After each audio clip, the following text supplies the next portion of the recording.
Here we go. It is July 9th of 2022. Okay, it seems like a million years ago I did this. Okay.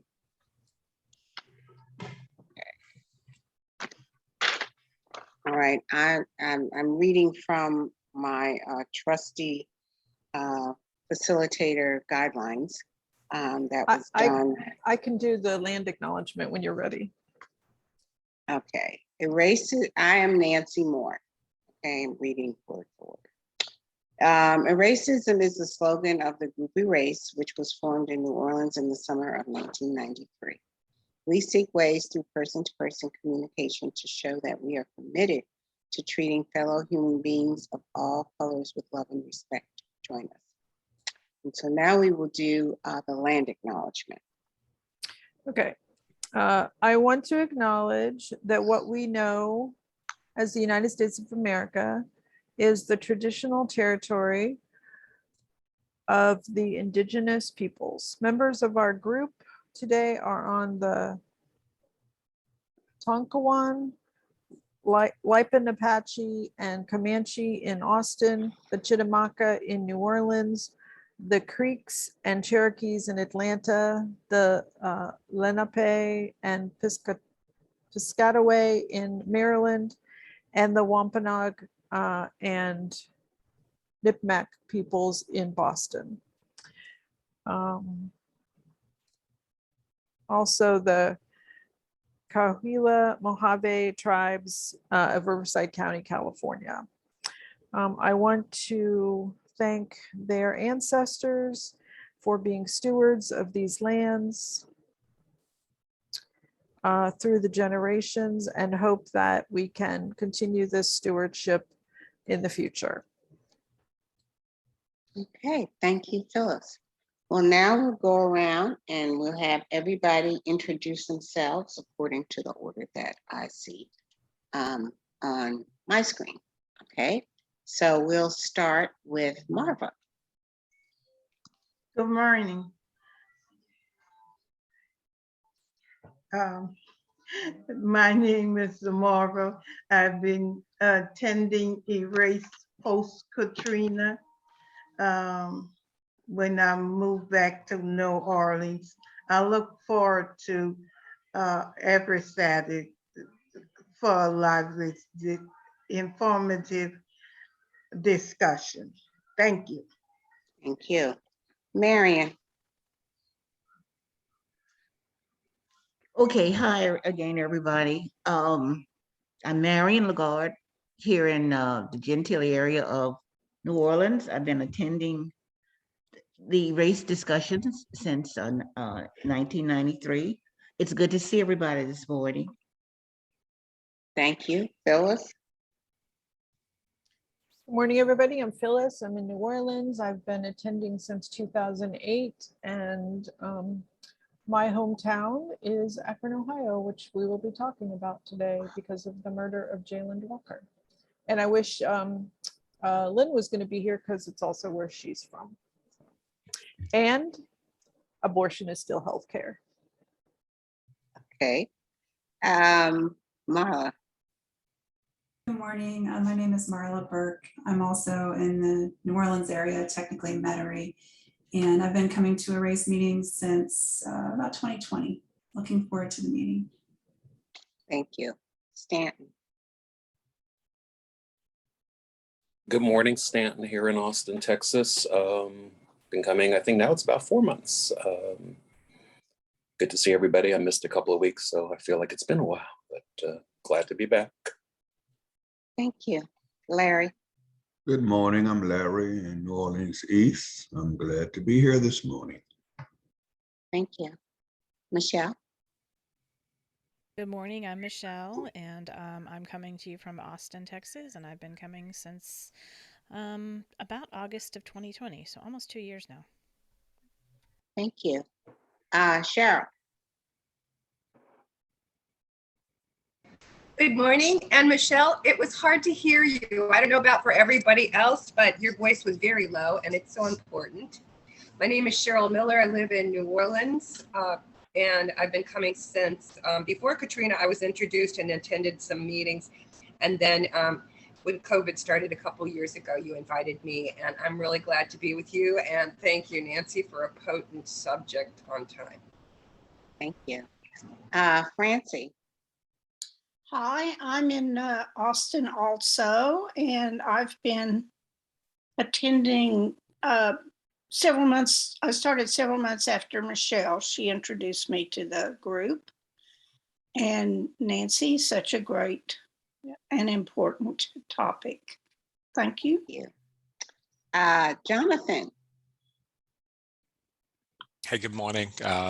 Jonathan, Michelle's husband in Austin, and this is my third meeting. Good to see everyone again. Good, great to see you.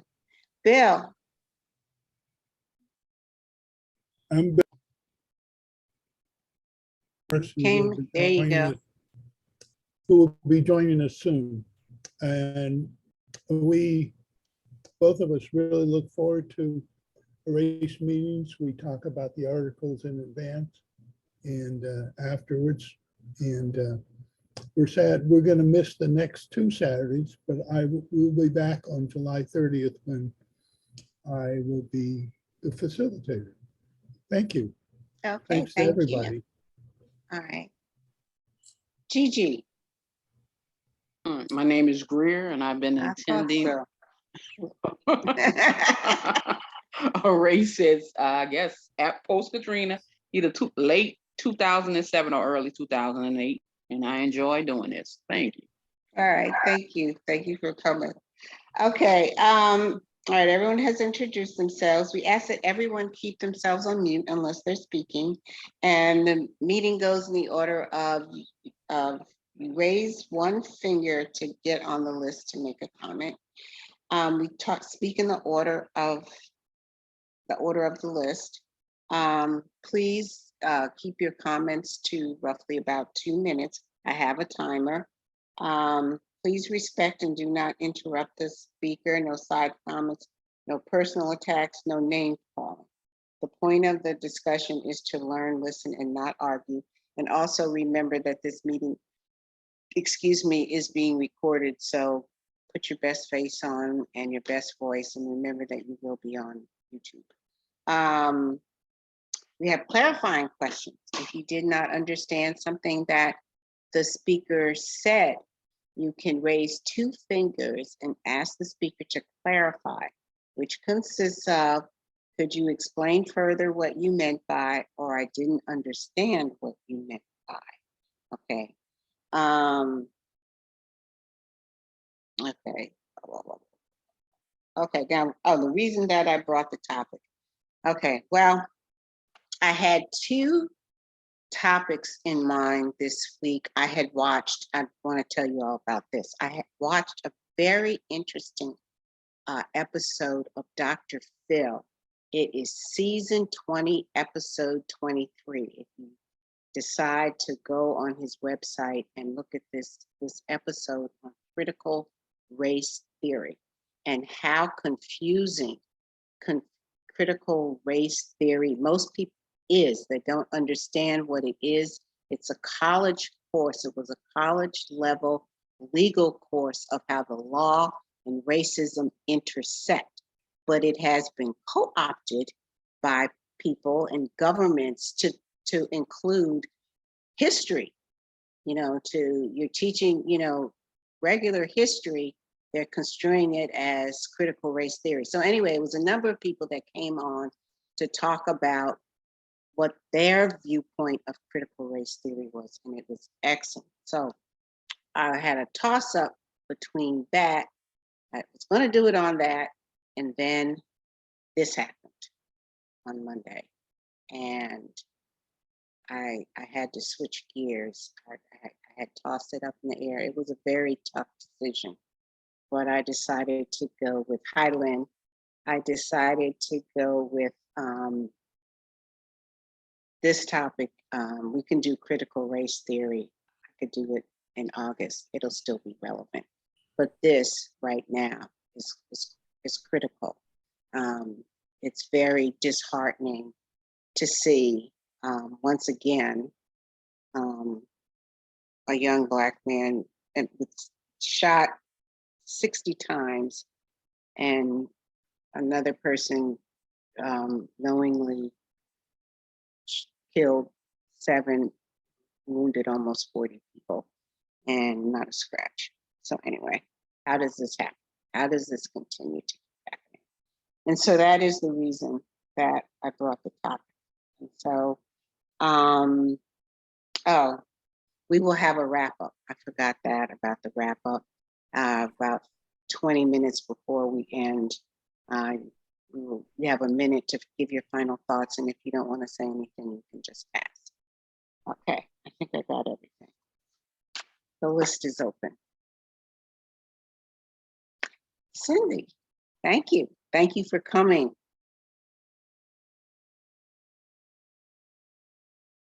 Okay, unmute yourself. Yes, ma'am. There I you was go. I was actually here before, but I couldn't get the machine going and whatever. I think the key to this reaction to this article is one of the words you just used, Phyllis. repeatedly, over and over and over. This keeps happening with white people arrested and they're taken into custody and they go away and get dealt with. Black men get shot. That's horrible. As a white female, well past the age of maturity, what can we do about it? I'm so frustrated.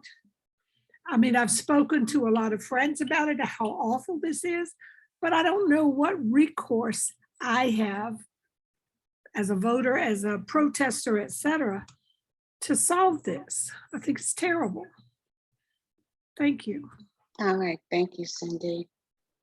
Phyllis. Well, as I said, when I introduced myself, I'm from Akron, where Jayland Walker was fired at 90 times in like 6 seconds, and 60 of those shots hit him. And after he was dead on the ground, they handcuffed him. He arrived at the coroner's office handcuffed, only from running from a traffic stop. Wasn't being sought for a mass shooting.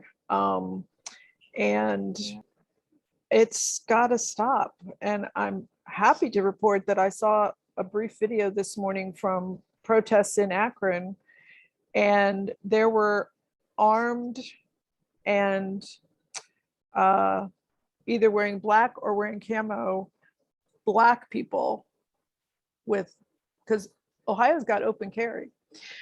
So they were marching fully armed and fully fitted, and I'm 100% behind that, because that kind of show of force, I'm sad to say we're at the point where I think that's necessary.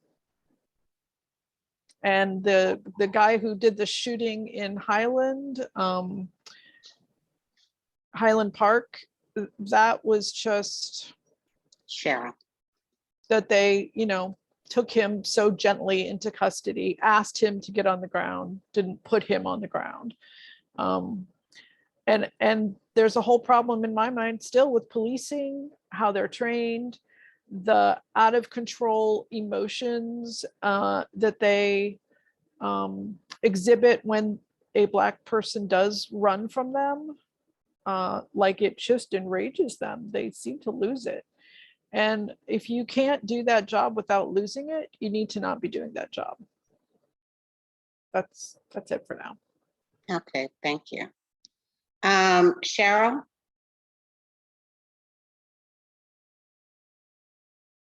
Sorry, little problem getting my button over there.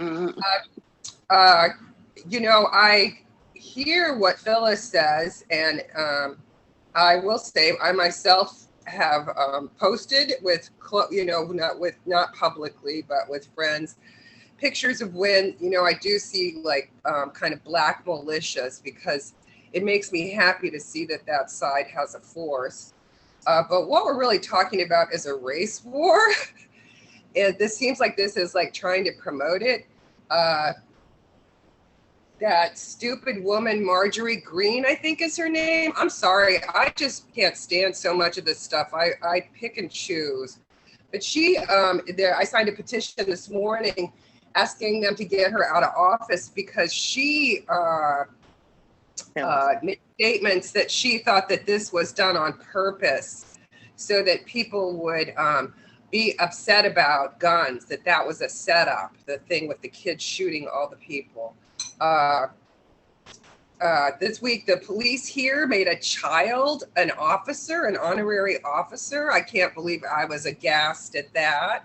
Last weekend, I went to MAFA and the new Black Panthers wouldn't speak to me. And I found out that there were 2 hate groups at a public, beautiful celebration that I went to that are listed by the the Southern Lawn Poverty Center.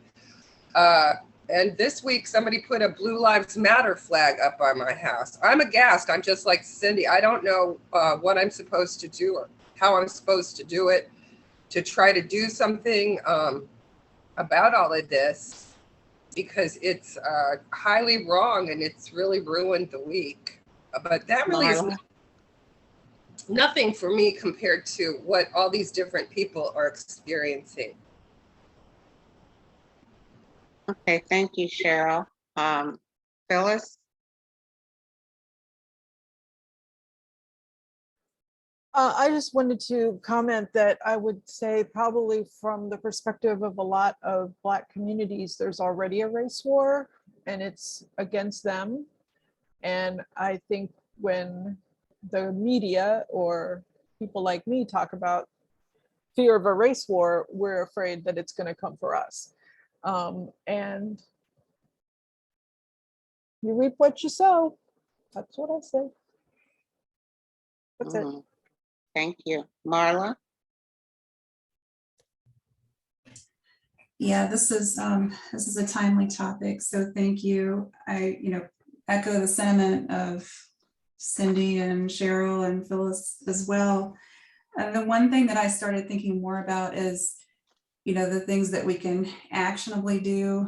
And I think it's still making sure or trying to continue to support legislation that will abolish qualified immunity for these police officers and also off-duty police officers. I mean, we continue to see shows of force in off-duty cops, and most recently an issue in Chicago with a minor. We had an off-duty policeman, sergeant, I think it was, doing a knee to the back to a 14-year-old brown-skinned minor boy, and his friends came to his defense, fortunately, and they used their words instead of using violence like this off-duty cop used.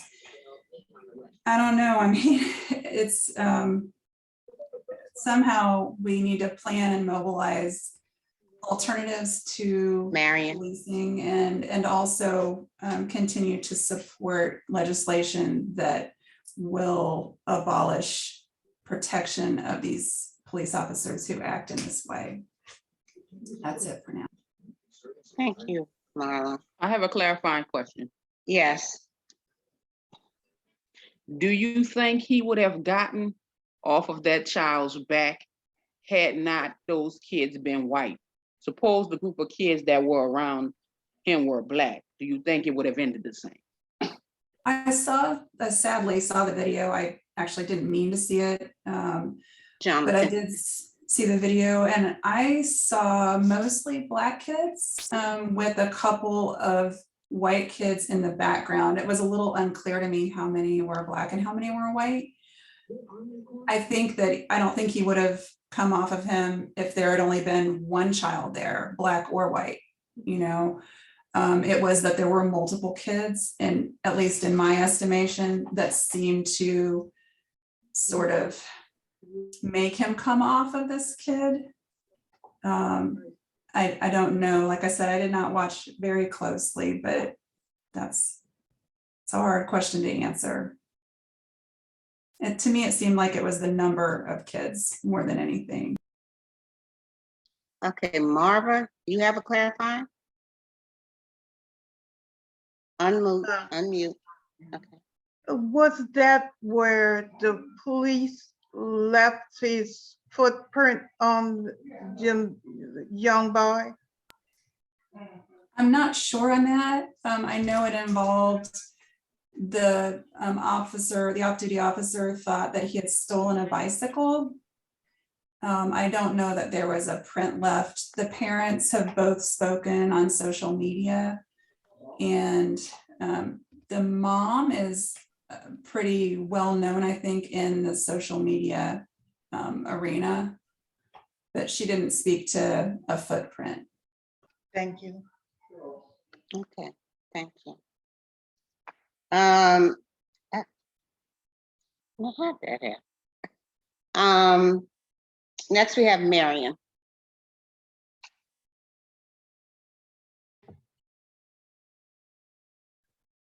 Did I unmute? Yes, you're on Okay, mute. all right. I'm sitting here trying to compose myself. I thought I could speak without getting emotionally upset. I actually have a quivering in my stomach. And usually that's a sign I'm getting upset. I believe with all my heart and soul that there are millions of people in this country who believe that if we can just get rid of these Black people, we can have the country that we really should have. And I think that is the absolute epitome of evil. And I actually expressed to my granddaughter who lives here with me and my son that I wish those people who have this evil thought within them would die. And I have never wished anyone to die, but I am so angry and I'm so sick and tired of this. And I've told you all that I'm the mother of 2 grown sons, one who lives in Arizona. And I think God must run when he sees me coming. Here's that Marion again begging for her son's life in Arizona. I don't know who else to turn to, but I am absolutely furious. I am so angry. I could spit blood.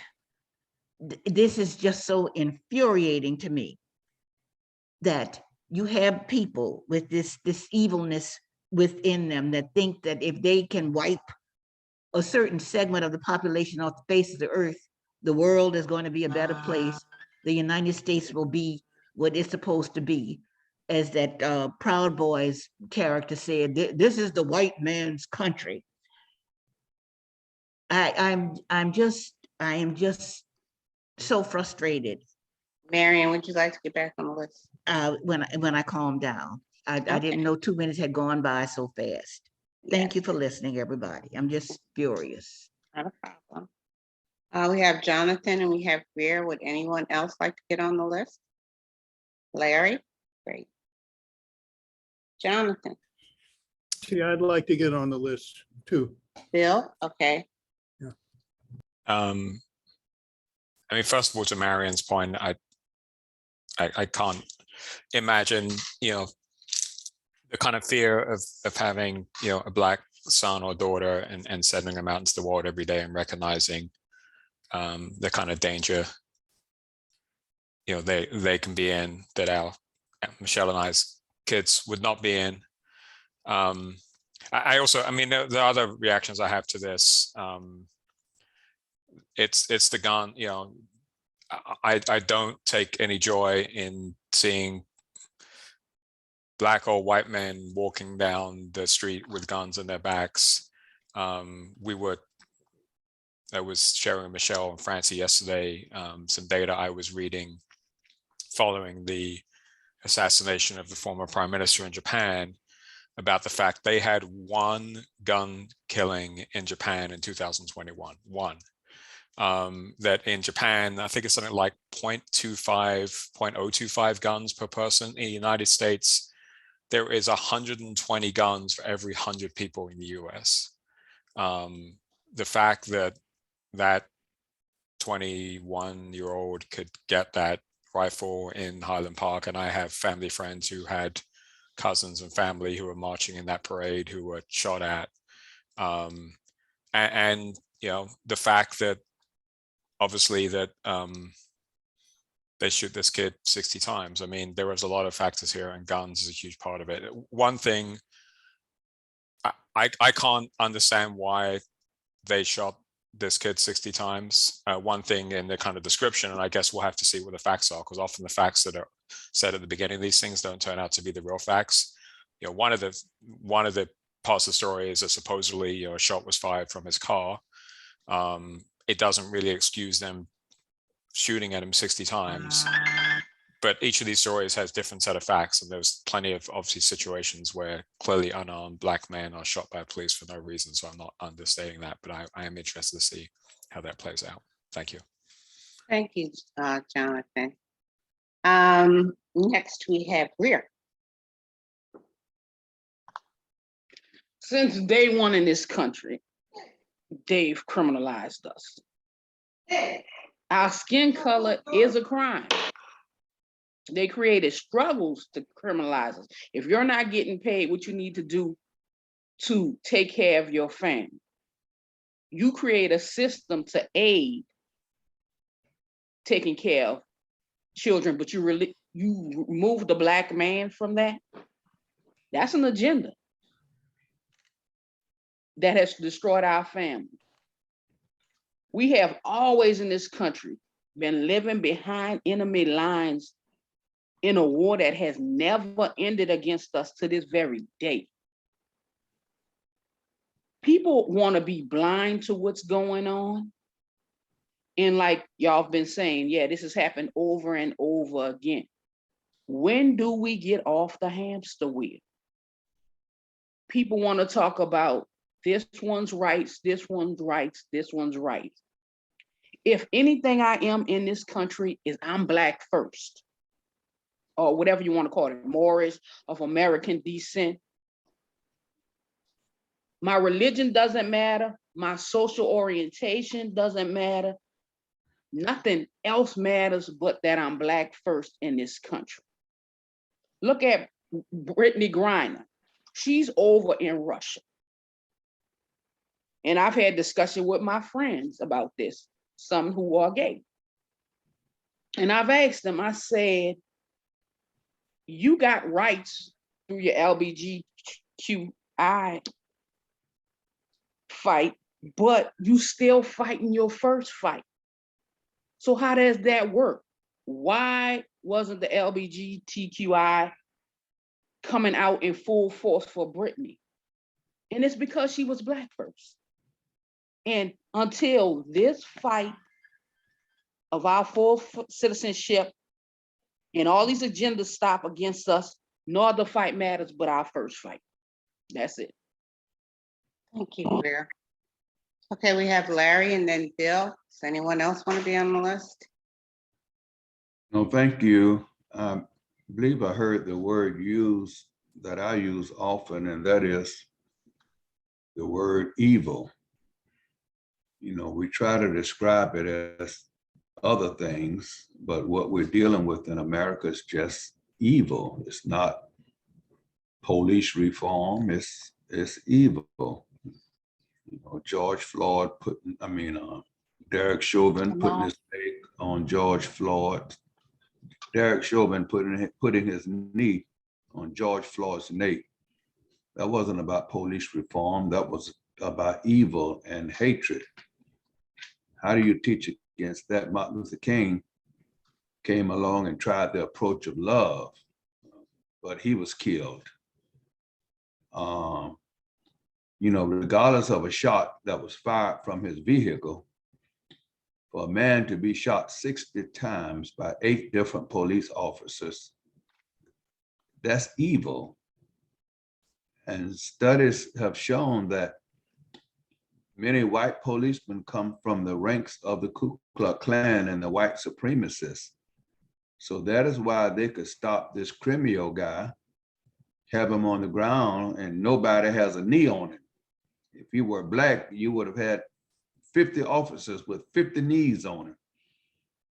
When they apprehended Dylan Roof in the Charleston, South Carolina killings at Emmanuel AME Church, he said he was hungry, so they took him by Burger King. before they took him into the station, you know. And I remember when I was serving had a brief stint as president of Eracism, and this fella Bill, can't think of his name, Bill was the chairperson. I used to tell him that we need to be more proactive than reactive. And when we're proactive, we'll take a more positive approach to coming up with some solutions. But right now we do a lot of reactive talk. That's better than nothing. But I think when we become proactive, we'd have more of an impact. Thank you. Thank you, Larry. We have Bill, Amal, and then Greer. Does anyone else like to get on the list? Okay, Bill. Larry said a lot of what I was thinking about saying, but and other people have too since I raised my hand, but I'll still go on. Brittany Griner is a great example.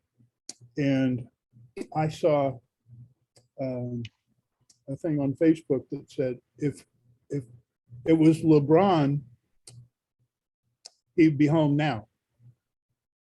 And that's more of a male-female thing. But I think if it was a famous white woman athlete, she'd be home now too. The situation with Brittany Griner is like a lot of the disinterest in missing persons by police departments if the person is African American, especially an African American woman. But so it's just over and over again. And we probably know, all of you know, when the Black Panthers started first in the early days, started arming themselves, California passed gun laws to restrict that. So maybe that needs to happen again, like the people in Akron, Ohio. I'm not advocating a race war. I'm not advocating that Black Panthers or any black group start shooting people. But I am saying that maybe they need to say, we can defend ourselves. And the police, we need to do a better screening of police. Bill, would you like to get back on the list and finish your thought about the police? Because I think that is very important. Oh, okay, put me on the list. Okay. Okay, we have Amal, Greer, Phyllis, and Bill. Anybody else? Larry? Okay. Amal. Can you hear me? Yes. Yeah, interesting article, you know. I think something Black people fail to realize is that we've never had equal protection from the police under the law. And so when I see situations like this, I'm not surprised because I realize that that's the history of the United States. No protection under the law. We've always been unequally treated versus the way other people are treated, whether it be in arrests, in the courts. The entire system is rigged against you. So when I see incidents like these, this is just a continuation of America's history. So the surprise that I see that people will have when they see instances like this amazes me. I'm really amazed by it because there's never not been a time in America's history where we weren't treated the way you saw how this young man was treated. 60 bullets, that's what it takes. And no bullets fired at a man who shot into a parade and killed 6 people. Amazing. Amazing. But if you read in the article, there's a part in the article where it says that the system cannot fail those who it was never meant to protect in the first place. So there's no harm or no foul in this situation. This is America's history. Okay, thank you. Next we have Greer. Yeah, I work in an occupation that doesn't require me to have malpractice insurance, but I carry my own malpractice insurance in order not to be under the auspices of the facility that I work for, to be railroaded or mandated to say something that may not be true. When are the taxpayers going to be tired of paying for these people's police officers' so-called mistakes? They should be required to carry their own malpractice insurance. Mind you, I have the power of life and death in my hand, and so obviously do they. Another thing, up in Farmington, Michigan, a group of Boy Scouts went to a police station, and I think it was like a training facility, attached to it. They saw targets of Black men holding guns that they were using to shoot. I'm not talking about those little black targets, the outline with the circles and everything. They actually had photos of Black men. Now remember, these are police officers. 16.38% of Farmington is Black. I bet, wasn't able to do all the research. I bet the statistics are that they're really being misused there. How long have they been using those photos of Black men? This just didn't start. And then they give the obligatory, oh, I'm sorry, we gonna look into it. See, if you don't see if stuff like this is wrong, then you don't even think what you're doing to people is wrong. That's it. Okay, thank you, Greer. Next we have Phyllis. I just wanted to elaborate on the meme that Bill referred to. It basically says that Brittany Griner's coach said if this was LeBron James, he'd be home. And then the response somebody gave was, no, he wouldn't. But LeBron would never be in this position because LeBron isn't forced to go to a hostile country and play ball in their leagues for extra income. Brittany makes $220,000 a season. LeBron makes $41 million. That's the real angle that nobody wants to discuss. So it is pay equity issue, and the fact that we don't, well, I would say trust that Russia knows that this country does not value Black women, and that, as we see, the government is not, as far as I know, putting up any effort to try to negotiate her to come back. And also, just to throw this into our mix, since we're talking about Jalen Walker, LeBron James is also from Akron, Ohio. So I'm curious to see if he's spoken out, because I don't think I follow him on any social media, but I'll go look. So yeah, it's Brittany Griner's being basically held in a foreign country, and our government's not trying to get her back. Thank you. Next we have Bill, followed by Larry. Would anyone else like to be on the list? Phyllis, thanks for saying the facts. I was going to mention that, but I'm glad you did. The pay discrepancy between female athletes and male athletes is terrible. And that recently the US soccer team, the women won equal pay in the soccer league. So that was good. But going back to the police, the police need better screening for all these white supremacists and white racists and Ku Klux Klan members that want to put on a police uniform so they can go and kill Black people legally. Cheryl. And that's the case. Now, one of the things to stop this is right now, someone mentioned that the taxpayers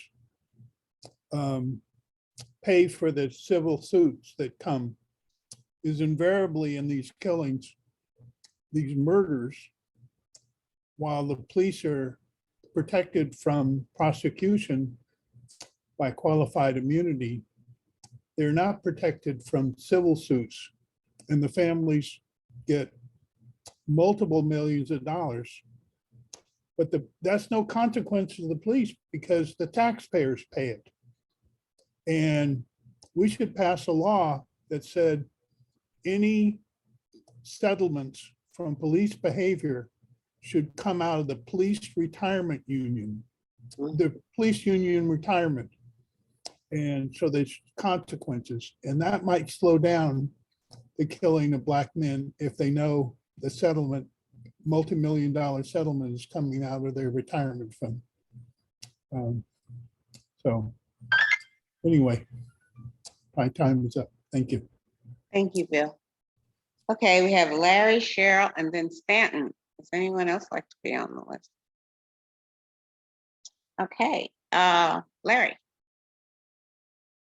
Congress had before it a police reform act that they couldn't get through, and they had a voting rights, John Lewis voting rights bill, I think, that they couldn't get through. So the Republicans in Congress, you know, threw their support behind this so-called Juneteenth bill, I guess to try to fool Black people that they were doing something for them and they weren't all evil, you know. But, you know, you go back and trace the history of the police department. It was created for what? To be a slave patrol.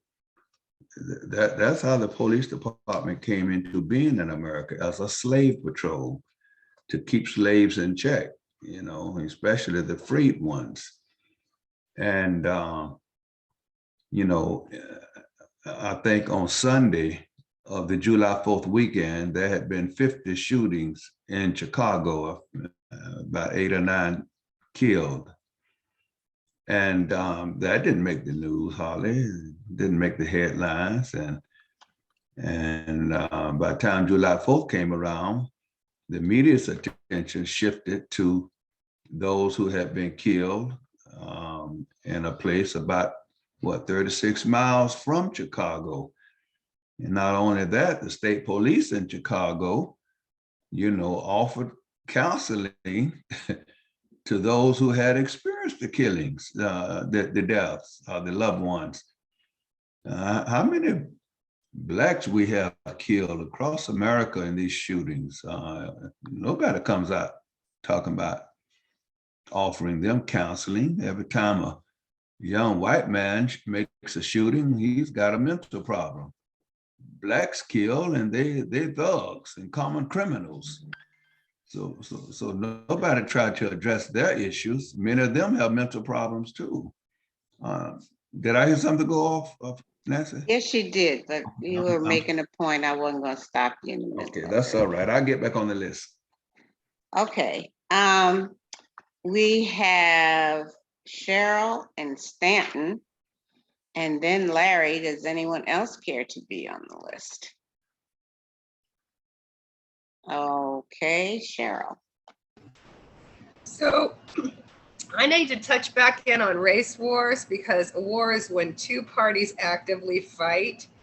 I think what we have right now is not a race war. I think we have a horrible white supremacist society that is cruel to people of color and is unsafe and deadly to them. And a race war would be when finally the people that are being persecuted pick up arms and start to fight back. And that would be a race war to me, is when both parties actively get to fight. I just have to make a statement about that. So I quickly Googled and looked up an article from last year in July, I think it was, about how much of the police department has quit.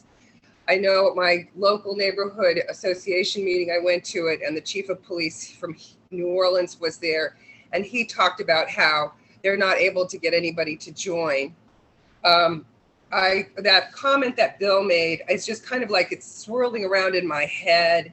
I really wonder who the police are at this point, if a third of them have quit because they didn't like the violence, they didn't like their cars being set on fire, they realized how vulnerable they are when all the riots happened in the summer.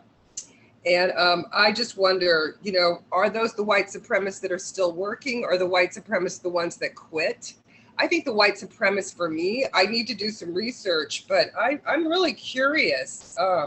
But I think the people that are still working, I know some police officers, they're Black, so I love them. They're family members. So, but I just don't, I really kind of wonder, like, who really is the police right now? Good question.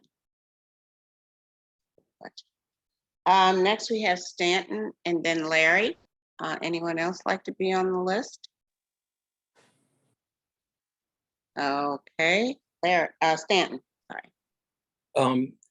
Yeah, I've been kind of just stunned about all this and almost speechless because, again, this is just the same history repeating itself over and over again.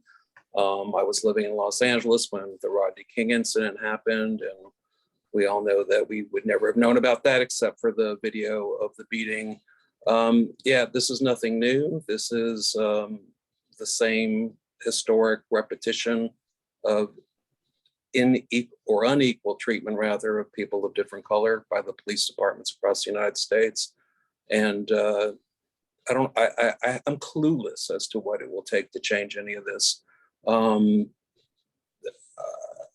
Yeah, like I said, I'm kind of just, this whole article just left me like numb. On the other hand, and this is, I think, sort of this tangential issue I just want to address briefly about Brittany Grimes. There are 2 other Americans being held in Russia. One guy for allegedly distributing marijuana, somebody else for espionage. I've heard their names on the TV said. I venture to tell you, I can't remember either one of those names right now. They've been there for a lot longer than she has. It's all unfortunate, but I think her fame is actually what's bringing so much attention to her. And that if it wasn't for the fact that she was a gold medalist and that she was a famous female athlete, nobody would know anything about her and nobody would care regardless of her race. So there are these 2 white dudes in Russia right now who nobody said squat about, and we don't know about them really. And, you know, even Biden is being criticized for not having spoken to one of those individuals' families for months. They've been trying to have a meeting with him, and he did take a meeting with Brittany Grimes' wife. So I'm not sure if she's an example of racism as far as her treatment in Russia. I think she's an unfortunate victim of Russian oppression, period. And as we know, gay people in Russia aren't treated particularly well. So that's it. Okay, thank you, Stanton. Next we have Larry, and then the list is open. I think for Black people, Michelle. anybody else to think that the answer is Blacks arming themselves, we would do no more than be setting ourselves up for a massacre. You know, that is one of the things Martin Luther King expressed in Birmingham when the white clergy there had come out against him. And he made the contrast between his movement and the movement of those who might be aligned with the so-called Black Power movement and the more radical aspect of making changes. And he said that his voice was the more moderating force because he knew that if it came down to anything dealing with arms, that it would just be a mass suicide, you know, on the part of Blacks. So that's why he took the route of love, something that has disappeared from our language today. And, you know, having said that, you look at the so-called white church in America, much of this could have been headed off during the course of history if the white church had not been complicit in some of the stuff that take place from slavery up through Jim Crow. You know, the white church supported Donald Trump because they had a 3-pronged attack. They wanted Donald Trump to be against gays. They wanted Donald Trump to be against abortion. And they wanted Donald Trump to be in favor of establishing Jerusalem as the capital of Israel, I believe it was. And they were willing to overlook all of Donald Trump's faults. And that is why they continue to support him to this day. And I believe that if the white church were to wake up and consider their calling, some of this stuff can begin to be worked on. Thank you. Thank you so much, Larry. Next, we have Michelle.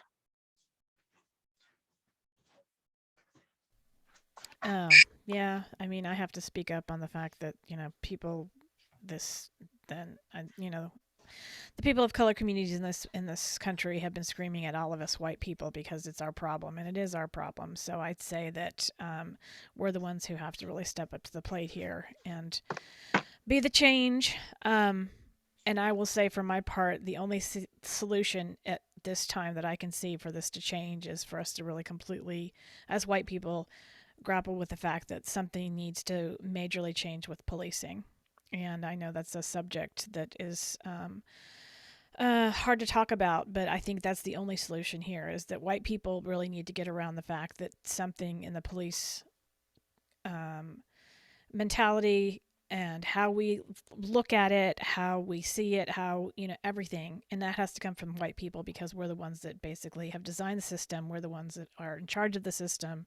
And we have to come together as a group to figure out how to change this. And so, obviously there's that defund the police module out there, but I know that scares too many white people for them to come to the table to talk about it further.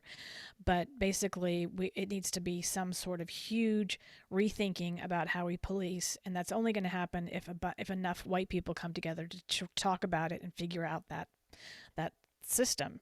And so I just, that's really the only way I can personally see anything ever changing here. And I'm stepping up to listen on that. So I urge any white person to try and, start listening and start really researching what that would mean, and find a group of people that are coming together to talk about it, because that's the only way this is ever going to change. And so that's basically my 2 cents on that. Thank you, Michelle. Greer. Nancy, I would like to get on. Okay. Yeah. Thank you. We have Greer and then Bill. Okay. Okay, well, it's not Sorry, just... Cindy and Marla have been waving their fingers. I'm so sorry. Okay. Marla and then Cindy. Okay, great. They can go in front of me because they've been asking for longer. They have. I'm really sorry. Okay. Marla, go ahead. That's all right. Mainly just to... Wait a minute. Oh, okay. Wait a minute. We're all messed up. It's Greer and then Marla and then Cindy and then Bill. Right. Okay. Greer. Sorry. The police are the gateway into the system for us. Because if you think about it, once they do what they do, either they kill us or they arrest us. Then you go against the judicial system, who hands out sentences. But the average person who's going into the system can't afford a good lawyer. We know public defenders are overworked and underfunded, while the prosecutors have 3 times that budget. So you're standing there, whether innocent or guilty, being judged by a system that is already faulty and in disparity with sentencing based on race. Your public defender's telling you to plead, which will get you further into the system for the rest of your life. You'll be forever branded with, say, a scarlet letter, as an analogy.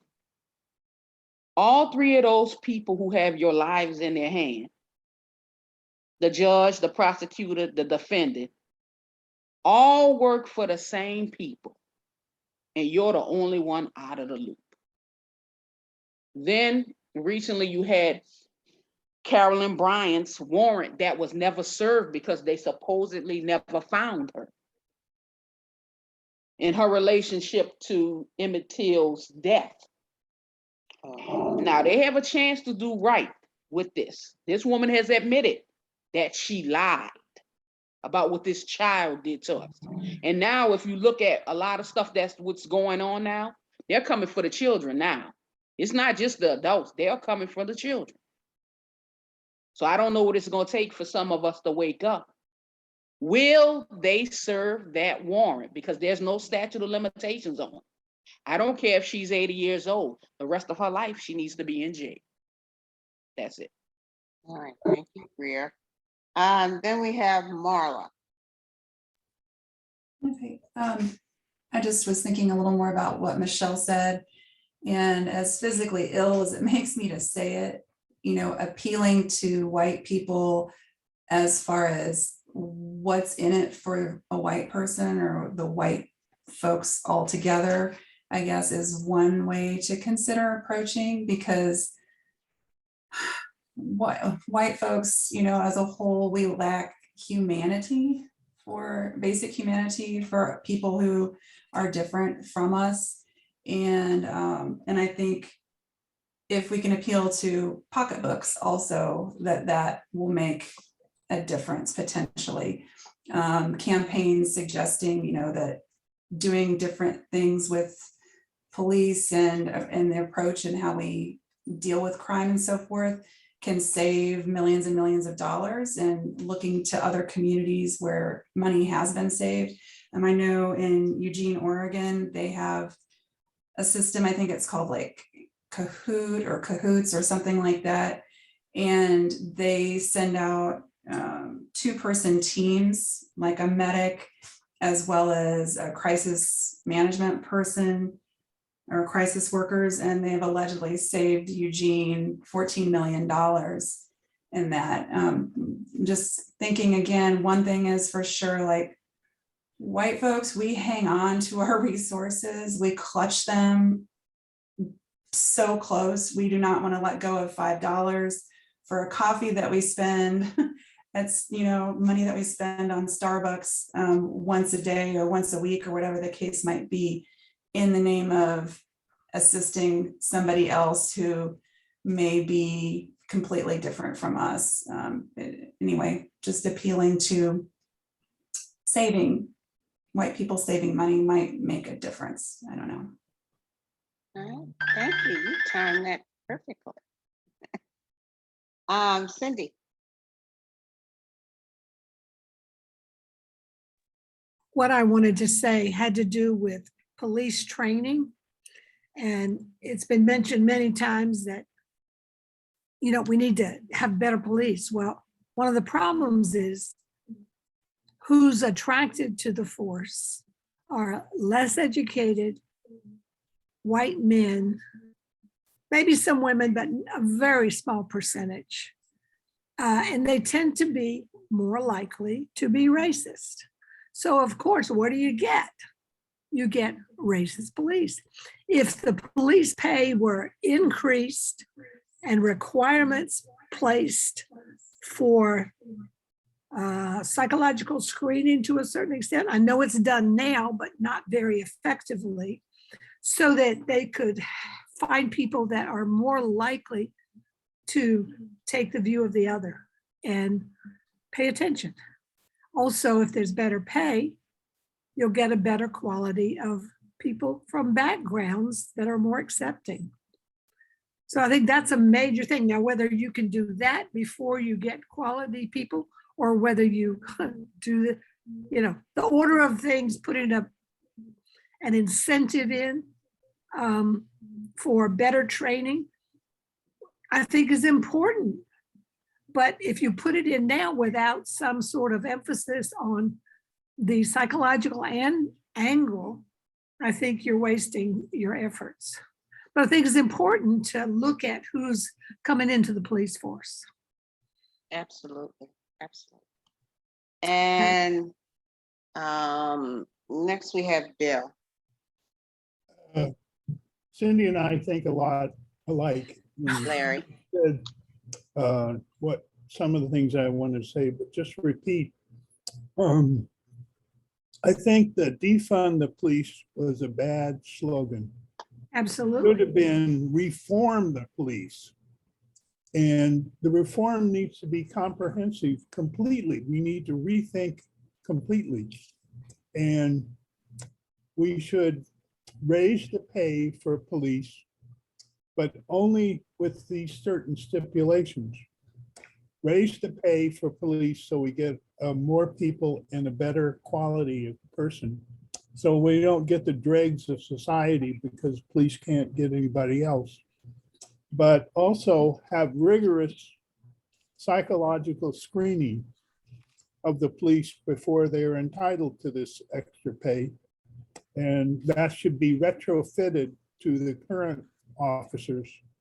And then finally, as I said, the unions should have to pay for damages that the police incur, not the taxpayers. So complete police reform is one way to address this issue. And it won't address the issue of guns, but it will address the issue of police murdering Black men, which is just another form of lynching. So thank you. Thank you. Okay, we have Larry, Stanton, and Cheryl, and then we're going to the wrap up, okay? You know, more money in reform is not going to change the face of evil when it is rooted in somebody's heart. I think it was Michelle who alluded to the fact that it is white people's problems. That's true, but it is all of our problems who live in America, white people, Black people, Hispanics, all who live in America. It's our problem. Those of us who are old enough to remember John Kennedy's inaugural address, where he made the statement, ask not what your country can do for you, but ask what you can do for your country.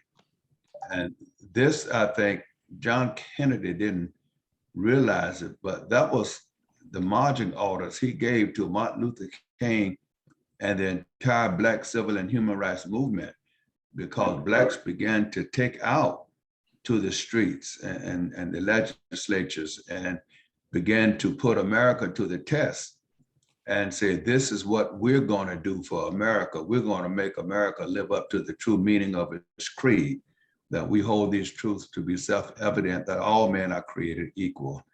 So yes, it is a white people's problem, but in order for white people to deal with it, you've got to have boldness, you got to have courage, you got to be willing to sacrifice your friends and relationships. And these things can be done, but not in an atmosphere of silence and fear.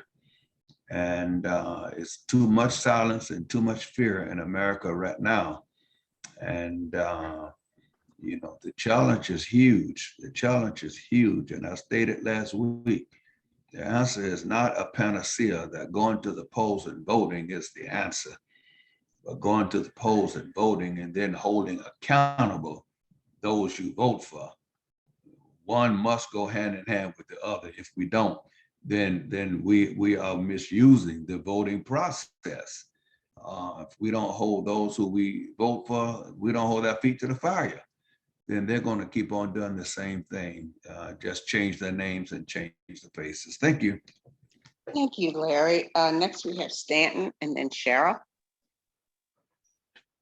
It occurred to me listening to everyone that maybe what a partial solution could be is a compulsory national service of maybe 2 years for every 18-year-old male and female, to get people to have to do community service in parts of the country they're not familiar with, to get people from rural areas into urban areas, vice versa. Maybe it's a way to bridge some understanding between the multicultural society that we are.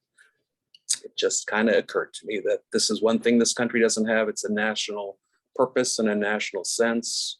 We are divided from one another, and we seem to become more so. And there are people who are able to stoke that kind of division. And the more that happens, the further apart we become from each other. And it's one of the reasons I keep coming back to these Saturday meetings to get closer to people who I wouldn't otherwise probably know. So just a thought. Okay, thank you, Stanton. And Cheryl, I have a clarifying question, a Nancy. clarifying, okay. Okay, Can you hear me? now we can hear Yeah, you. it sort of blanked out. I have a question for Stan. I understand what you're saying about the compulsory service. In every war we fought, we've done everything that was asked of us as citizens, and we haven't gotten our full rights and citizenship and treatment that we should have in this country. Do you think that African Americans would be willing to give a service to a place that hasn't given service to them? That's a valid question. I don't have an answer to that, but I understand the sentiment behind it. But, you know, again, it's kind of, will the circle be unbroken? I don't know how anything ever gets changed, except, you know, again, people getting to know one another and serving with one another and becoming less afraid of one another. But I do understand what you're saying, and it's a valid point, and I accept that point. Okay, thank you. Cheryl. Well, I want to thank Stanton for his sweetness and his innocence. I worked with kids here doing a neighborhood program, and when we brought college-ready graduates from high school that were going to Tulane in to do public service work, we had to retrain them before we could let them work with the neighborhood children because they were toxic to the Black kids in the neighborhoods, the things they would say. And they did it out of absolutely their white standing forms of innocence. And that sounds really stupid because nobody's innocent. We all have a right to everyone else to responsibly learn and know things and know about the people that are around us and learn about people with open hearts. So just bringing volunteers around would be very, very toxic, possibly to some people. So I looked up police history and found out the NAACP has a great little thing about police history. They came from slave patrols. Maybe we just need to start something completely different.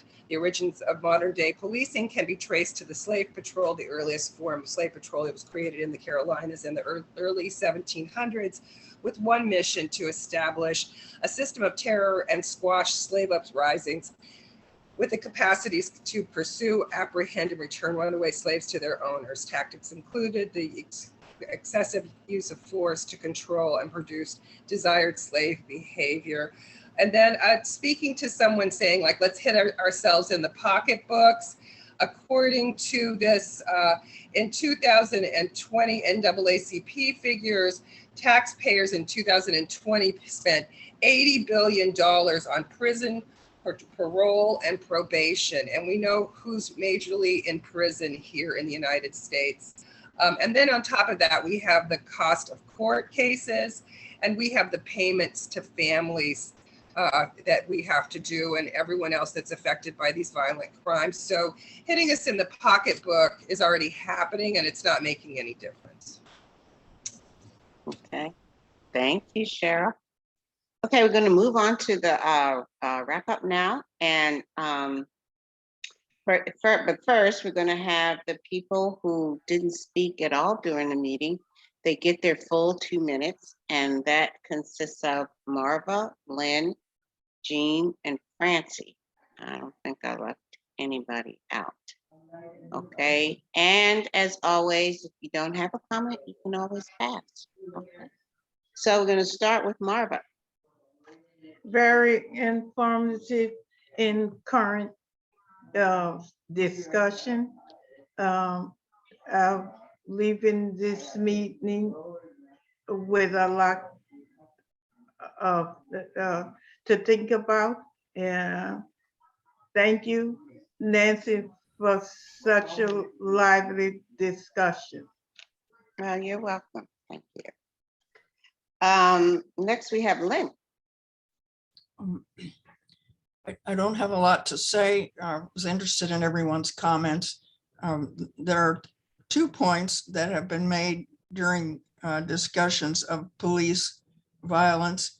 One is you don't have to stop everybody when you see a blinker light that's out or something. You can get the license plate and go to their house later on. These heroic and horrifying measures to stop people are what lead to high-speed chases that hurt, and then you make the person in the car panic-stricken and he doesn't know what to do.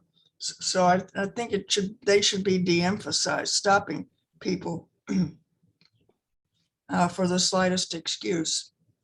And number 2, I think police are trained that if you shoot to kill. They're not trained to disarm somebody or shoot them in the foot. And so we get 60 shots in the person as a result. And obviously we need greater appreciation of people who don't look like us. Otherwise, you're not going to see a Black person immediately as a threat. So the psychological training and the socializing and so on, that is something that needs to be done. But a couple of basic rules need to change too. Don't stop everybody for the slightest pretext, especially if those people are Black, and don't shoot to kill. Okay, thank you, Glenn. Jean. It's very depressing. In Maryland, we're very lucky that our legislation's been passed to make police more accountable. We have a state's attorney who has a division legislatively, a division that investigates any police killings, no matter what county. So for example, recently, one county where they had a police killing, the prosecutor declined or said that they were not going to prosecute.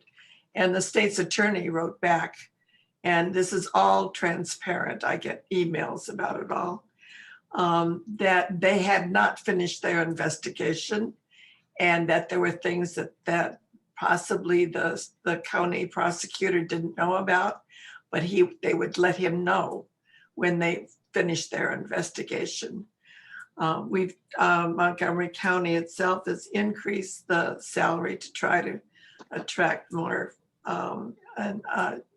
police that are more accountable to the community. They have to wear their cameras all the time. And so I think, that we need to make sure that we were voting for people who take this seriously and will do things to prevent as well as to make police accountable. I was horrified when I read recently that one policeman, not in our jurisdiction, and I can't remember who it is, but he was dismissed because of an incident. I don't know whether it was a killing, but it had to do with racism. He has been now on his 3rd job as a policeman. He went from from the county that dismissed him, the state, to another state, and went into rural counties, got hired there, then left there, went to another county. We've got to stop that. When they've been dismissed once for behavior, they should not ever be able to be hired by any police anywhere in the country. I want to say one thing, Greer and Larry, everybody's been very accurate about this. Has been since time immemorial in this country. And all I can say is, who are the strong people in this country? African Americans. The resilience that you survived what you and your ancestors have to go through living here. I just, I'm always taking my hat off. I think that's that the resilience, and I hope for a safer environment for everybody. I'm wondering what I worry every time my son leaves the house. He's Black, and my 4-year-old grandson, when do we start telling him what he needs to know? You know, you hate for our children to lose their innocence early, but at some point they've got to be armed. Yes, they do. Knowledge. Thank you. And Thank you. love everybody. Give everybody a big hug. Okay, thank you so much, Jane. Mary, and I hope you feel better. Okay. Last of the 2-minute people, we have Francie.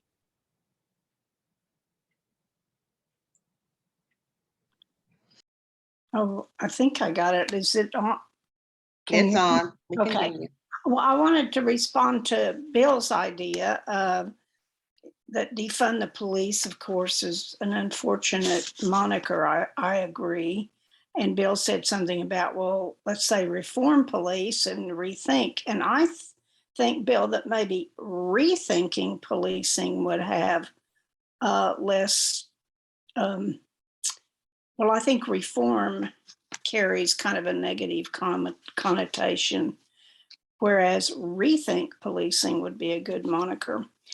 As far as Brittany Griner, my understanding is behind the scenes, they are negotiating to try to get her out, along with the 2 white men, that there's a trade being talked about, at least on our side of the ocean, about the convict that the Russians want, who was tried and convicted here and has served about 10 years of his term, but he's supposed to be a horrible person. But that maybe they could trade him for the 3 people that the Russians have, among them Brittany Griner. So I wouldn't necessarily conclude that the administration is doing nothing at this point. And then as far as the traffic stops that Lynn mentioned, I think having the police do traffic patrol is ridiculous anyway. It should be a completely separate group of people who don't run around with guns at all. And that if they need to stop people for minor things like headlights out and things like that, it could be a completely different group of people, maybe associated with the police department, but not part of the police department. Certainly not people who carry weapons. Anyway, that's it. Okay, thank you, Francie. Kind of like meter maids on wheels. Yeah. Okay. All right. So now everyone else gets to give their final wrap up, and it is 11:19. I don't know where the time went. Marion.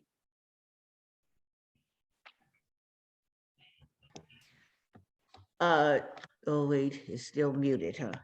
No, you had it. Now you're muted. There you go. All right, okay, I hit it with my elbow. I think this was a very necessary, meaningful, thoughtful conversation that we had this morning. And I can remember the time when, I know these are wrap up thoughts, I'll try to be quick.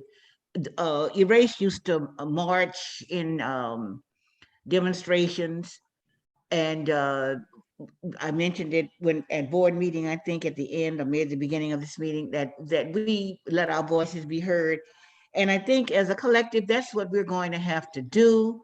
I don't mind putting my name on a document or a petition to let the rest of the citizenry of our communities know that there's a body of people who are willing to stand up and let the rest of the population know that we're sick and tired of being sick and tired. I know I am. And I'm tired of being angry. And I think we just really need to be a little bit more proactive. These conversations are very meaningful and I appreciate them. God knows I do. But maybe at the next board meeting, we can discuss this. I wanted to say it, but we ran out of time as we've done now. So it's good to see everybody. Everybody have a good and safe weekend and take care of yourselves. Looking forward to seeing you all again next weekend. Thank you, Marion. Stanton? Yeah, just to address sort of what Cheryl had to say about my innocence and naivete, I still believe that hate is born out of ignorance. And if you don't have the opportunity to learn and understand other people, you remain ignorant and therefore you allow yourself to become hateful. And that is how I see the world. Okay, thank you, Stanton. Larry? You know, when Stanton mentioned about, community service or compulsory service, there were Blacks who entered into the war, World War I and World War II, in compulsory service to America, fighting in foxholes side by side with white soldiers. But yet the white soldiers came back with the same "I'm better than you" attitude, and nothing changed. To shoot a man 60 times, that means he had to have been on his back already to receive some of those bullets. Thank you. Thank you, Larry. Michelle? Yeah, thank you for everybody's comments today. And I just have to reiterate about needing to reform policing in some manner. And here in Austin, one of the groups that's doing that is framing it as reimagining public safety. So maybe that's the way it needs to be framed, reimagining how we see public safety and how we deal with that for our communities. And so I would again urge everybody here to look into your own communities and find out what's being done, what groups are being involved, getting themselves involved with talking about that, figuring out how that goes about being done. And here in Austin, there is a community that's together and joined by many other organizations around the city that are talking about that. And there is a plan, and they have been talking to the city council, and they have been talking to the mayor, and they have been talking to the police departments. And I just think that needs to happen in every city. We need to go around and everybody in their own communities needs to figure this out. And hopefully somebody starts to become the examples that we look for and we look to for those kinds of solutions to these problems, because it's not going to happen nationally. It's going to happen on small scale in individual cities and towns, as Marla alluded to with Portland as being one example of, or not Portland, but the city in Oregon, Eugene, I think it was, as being a possible example of that. And I think Austin is trying in its own ways, and we have made some strides. We go two steps forward, one step back, but I think that's the only way that's going to happen. And so I would urge everybody in New Orleans to maybe start looking around and seeing what organizations are out there that are addressing this and maybe trying to get involved and understand what's going on and what part you might play in that. So I think that's the only way. Again, we have to, as somebody else here said, maybe it was Larry, about keeping the politicians we elect accountable. That needs to happen in your own community. Figure out who it is in your community you elect and then hold those people accountable, because you do have a much bigger voice in your own community than you do nationally. And last but not least, everybody needs to continue to find out and listen to what's going on with the Supreme Court, because that's what's scaring me right now. The Supreme Court is becoming radically different, and they are becoming a scary, scary force in this country. And that's what I'm most worried about right now. It is. Okay. Thank you, Michelle. Cheryl.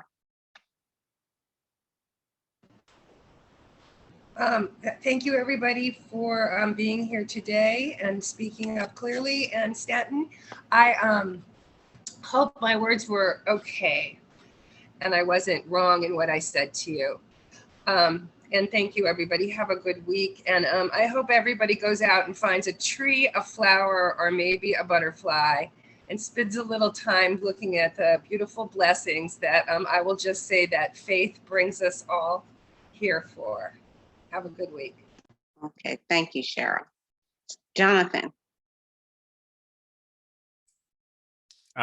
Thank you for the discussion. Lots of, provocative and interesting, important thoughts. I don't have too much more to say. A couple of things jumped out. Larry's point about there being no discussion of the trauma of gun victims in Black communities versus Highland Park, and I think is a really important one and resonated with me. I don't, on Stanton's point, the kind of discussion around national service and whether that's the right answer is a fair one. I think Stanton's broader point about finding ways to destigmatize each other is still valid without completely recognizing, Larry's point about people can serve alongside each other and still hate each other when they get home. But we still need to see other people as people and not just as other. And we have to find some way to do that. But otherwise, thanks for the discussion. And I'll stop there.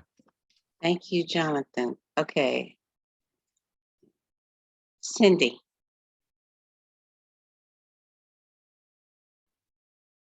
Again, valuable discussion. A lot for us to think about and work on. I am interested in finding other groups in New Orleans where like-minded people meet and discuss topics of interest. But I think we all need to also work with friends and neighbors. Raise topics that are a little bit controversial perhaps, but put it out there for people to think about, talk about. Maybe we can not change some minds, but get people thinking about what's happening around us. Hope you all have a good week. I'll look forward to being back in a few weeks. Okay, thank you, Cindy. Thank you. Okay, Phyllis. Well, I agree with Michelle. The Supreme Court is taking us to a really scary place, and it's just going to get worse if something isn't done to even out the balance of power or restrict their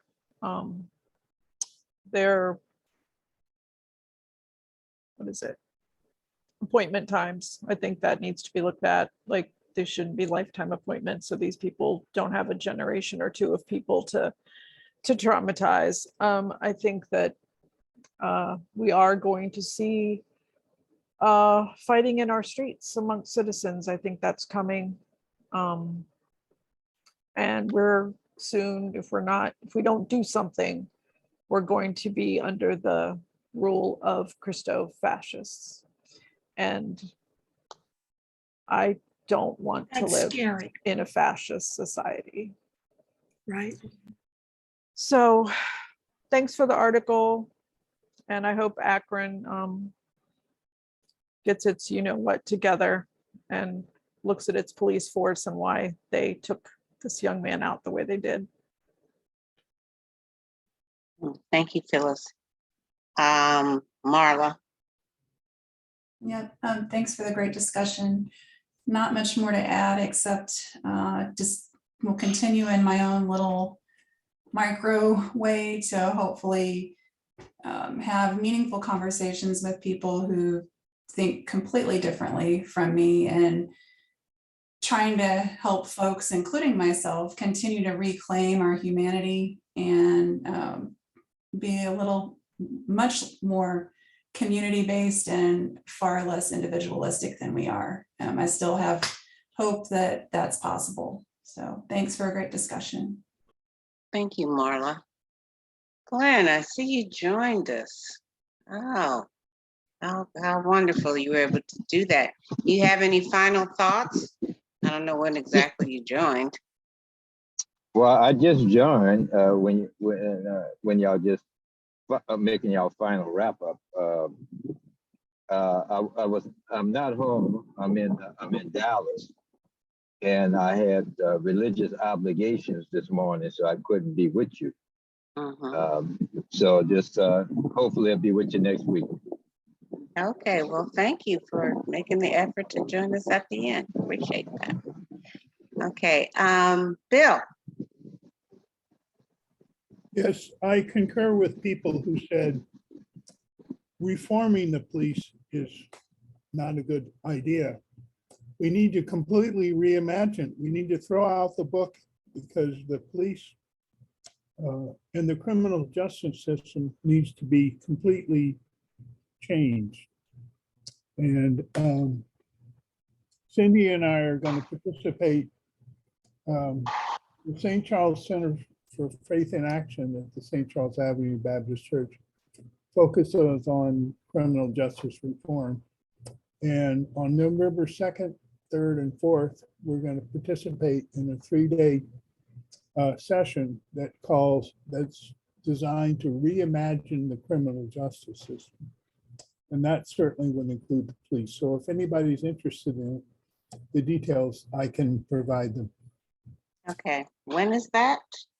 November 2nd, 3rd, and 4th. 4th, okay. And it's the St. Charles Center for Faith in Action. Becky Merriweather, who started that, is spoke to our group, but about a different thing. But they've now hired a full-time executive director. And we met with her and she is very impressive. And so this is a serious effort. If they're hiring a full-time executive director with relevant experience, that's a commitment right there. Okay, thank you. And Greer? Hey, I'm gonna say this, our existence in this country has been wait for white America to catch up or show service to this country. As people, we have given our hearts, bodies, minds, and souls to this country. We have nothing left to give America. America owes us. And until we are given our just due and our safety, then no one is safe. White people have been around us in this country since day one.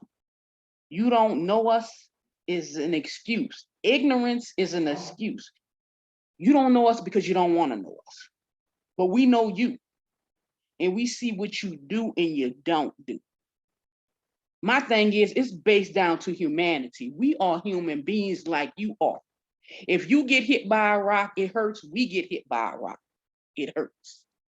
So that ignorance excuse is out the window.